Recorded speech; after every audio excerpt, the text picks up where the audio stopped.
What's good, YouTube? It's your boy Runaholic. The sky. But you know what I'm saying? Today, what I really want to hear talk about first, make sure you have a pen and paper out. Have a pen and paper out, make sure you have some notes. And you know what I'm saying? You want to make sure you jot down and take everything down on what I say because it's some great, valuable information that's really going to help you grow. So, one thing I really should say is like this is going to be about Airbnbs. So, if you're interested in, like, if you ever been interested or willing being willing to learn on how to do Airbnbs, this is a great video for you. And what should I really just say is like, let me go ahead and get started to really just help y'all. So first thing first, Airbnbs, you really can get paid each day.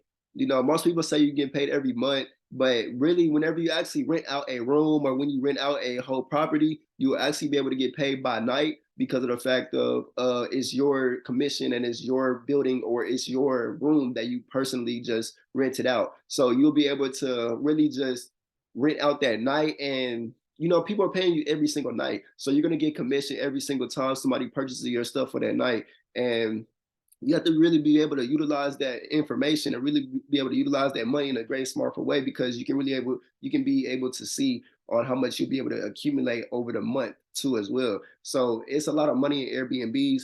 And you know what I'm saying? So on how would you know exactly how much you really want to be charging at Airbnb, you will really want to be able to make sure that between 70 and 80%, you will actually want to, you want to charge around like between 70 80% because of the fact that you don't want to make it seem like that, you don't want to make it too expensive or you don't want to make it too cheap because of the fact that if you make it too expensive, nobody's not going to want to buy your stuff. So that means you really need to lower your prices down to where people can really just buy your rooms or not just your room, but your buildings too as well. And when you just do that, you want to be make sure that you book between 70 80%. You want to be consistent, but you don't want to make it to where it's too much and to where people not want to actually book with you. Consistency is key, but you don't want to make it too much or you don't want to make it too low. So to really prevent that, you really want to make sure that you want to see exactly how much you really want to pick a price on what you want to actually range between to make it easier for you to get booked. And not just that, but to where you're not getting played to as well in your money. So like I said, you really don't want to get booked 100% of the time because that means your price is a little too cheap or a little bit too expensive. And if you're booked under between 70%, that means you're actually just saying that you're booked too high, and it's actually showing that you're booked too high. So you need to lower your prices a little bit lower than what you currently are actually showing. And you know what I'm saying, or how much you actually know on how much you'll be making is what you want to do is you want to multiply the amount that you actually the amount that you charge for per night, and then you want to multiply by 21 days. So 21 days from the amount that you're actually charging per night is going to be the accumulation estimate of how much you'll make for that month because of the fact of it's close to around 21 days throughout the month, or not even just that. You want to multiply by the month that you're actually currently in to as well to actually accumulate or have a great estimate of how much you actually make throughout that whole month. So when you actually do that, you know what I'm saying?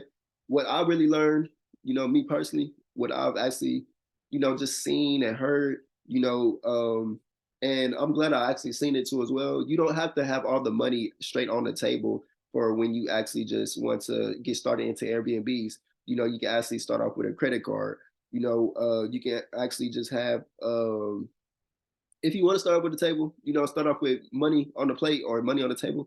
You can actually split it with your friend. You can go 50-50 on it. And then whatever testimonials or whatever profits y'all actually have and in common, then y'all actually can split that in half and y'all can really just, make y'all money that way too as well. There's many ways on how you really can do it. You can really do it by leverage credit cards. What I really just heard was mainly popular, this was mostly popular is you can use first class security. So first class security is a credit card, information. If you don't know about it, you can grab a credit card from there. You can order one, and you can really just utilize that to build up and fund up for your Airbnbs.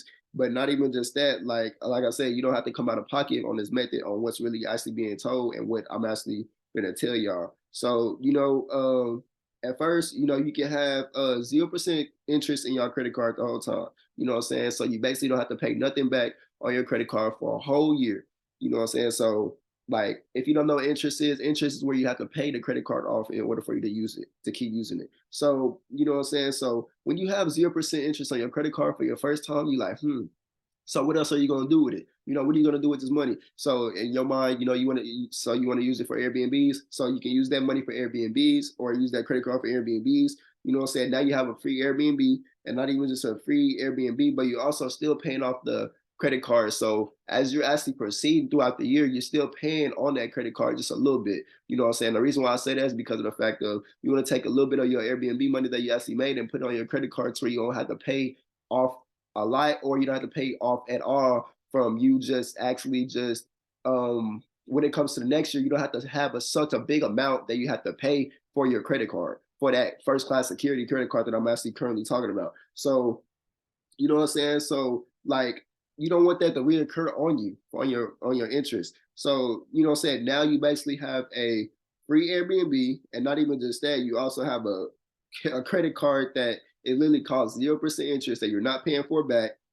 And not even just that, you also have consistent cash flow every single day because of the fact that your prices are actually a good, reasonable price that most people are actually going to be willing to actually tap into. Because if you don't really need to understand, like having money every single day, extra $150 to $200 every single day, that is a blessing. You know, you have to understand, not even just that, like depending on your prices, even if it's 200, 300, even if it's $50 every single day, just imagine you waking up $50 every single day and you don't have to really do nothing. That's a consistent cash flow, and that is promising hand money that's coming into your hand. So you have to really just understand like that is a blessing. So really use it, you can utilize that money and turn it into something else.